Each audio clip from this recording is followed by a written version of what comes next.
Eric, how do you look at kind of creating a sense of urgency coming off a win, but the opportunity to close it out and not kind of sit back? Yeah, we got to balance the fact that we're playing at home and there's an expectation that we're going to excite and attack and be dynamic as we can be here, with keeping in mind what we did so well there, what we've done so well against them across the most recent 2 games, which is not give them a space to create from in general play. I think the 2 chances that they made that were of real note were from a turnover of our own, which was very much an unforced error and a quick free kick, and we want to make sure it stays that way, that we're not giving away big chances and that we know we can trust ourselves at home to create. We always do, so I think it is making sure that we strike that balance and that we're sensible and we manage. Obviously, you played 3 games against this team this year and only scored 1 goal. What do you have to do to break them down?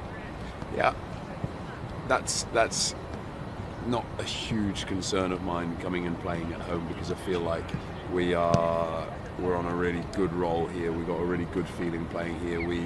We've excited, I think, the crowd in the last 2 games. We've had 2 high-scoring games here, and we feel like we can rest into that without me really forcing that issue. I feel like the biggest part of the game for us is to make sure that it's really competitive. We're really detailed in the way that we defend, the way that we restrict their space, and the way that we've done so far, because that's a really important thing against this team. And then we trust that we'll have our moments as we always do. I know you're focused on what's going to happen on the field, but you haven't seen this place at full force like it's probably going to be tomorrow night. What do you expect the atmosphere to be like in here tomorrow night? Yeah, well, I hope it's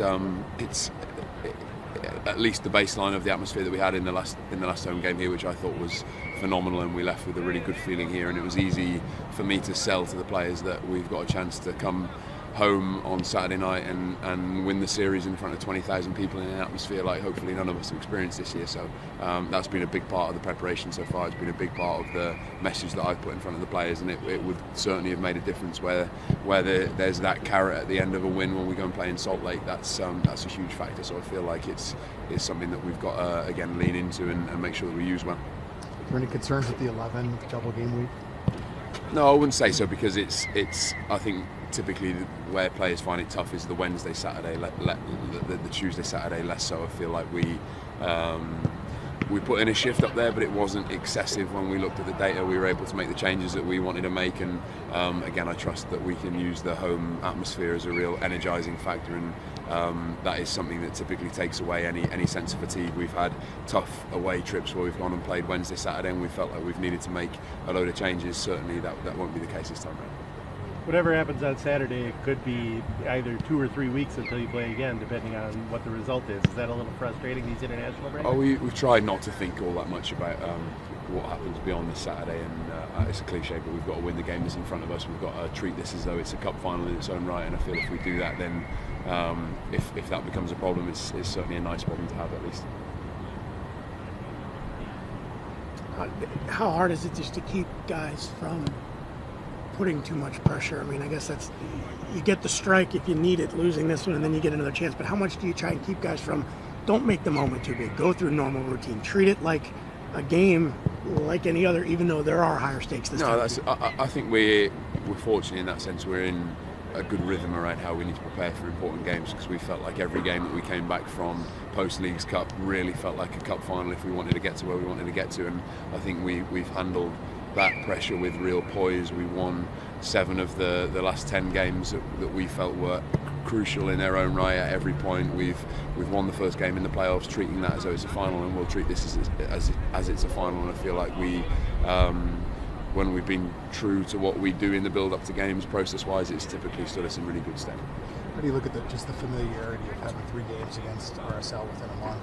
How that might impact things? It's strange, but in a certain sense, we like to be able to work in a really detailed way relative to the opposition, particularly in how we defend, so we feel like we know the problems that they're going to cause us really, really well. We feel like it's on them to try and cause us a different problem in a sense, because based upon what we've faced so far, we feel like we know it well. We feel like we're really well prepared to at least control everything we can control in killing their threats. So I feel like that familiarity there's a comfort in that. I would say, I'm sure they would say exactly the same thing, but I think on the balance of how the games have gone so far, probably there's more onus on them to find a way to break us down and make our life more difficult than it's been so far, I would say.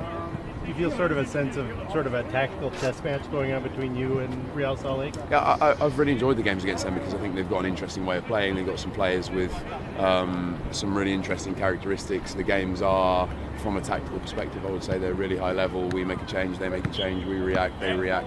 And I feel like none more so probably than this game because of the balance of it. I mean, they have 2 games in front of them potentially against us where they have to win, they have to force something. They find it difficult, as I say, to in more organised play find a way of breaking us down. The chances have typically come from errors or set plays as it was the other night, and that will pose us an interesting problem, I'm sure. So we've had some good conversations anticipating what we might see that's different, and I'm fortunate that I've got a group that are adaptable, they're really coachable. We've got players in the middle like Will and Hassani that do a really good job in carrying our messages and recognising the ways in which the opposition change, and I feel like that's exactly how I want us to be as a team, really dialed into everything that the opposition do and able to sort of snuff their threats out and really impose ourselves in the way that I know we can.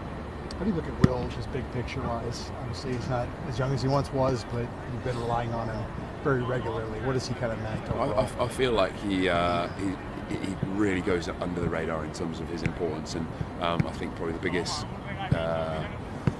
compliment I can pay Will is I feel like if you knew exactly what we set up to do prior to games and then you watched Will play, you'd have a sense of a guy who executes almost perfectly every single game, which is I think a really difficult thing to do repeatedly 3 games a week, and that, I think, unless you work with someone like Will, you really don't appreciate his qualities, which I feel like that's why he sometimes goes under the radar. But I think from my perspective, from the staff's perspective, I'm sure from every other player's perspective, he's one of the crucial pieces that we've got. So I wouldn't devalue his impact in any way, albeit he's someone who doesn't grab the headlines. Certainly from our perspective, he's up there with the first names on the team sheet.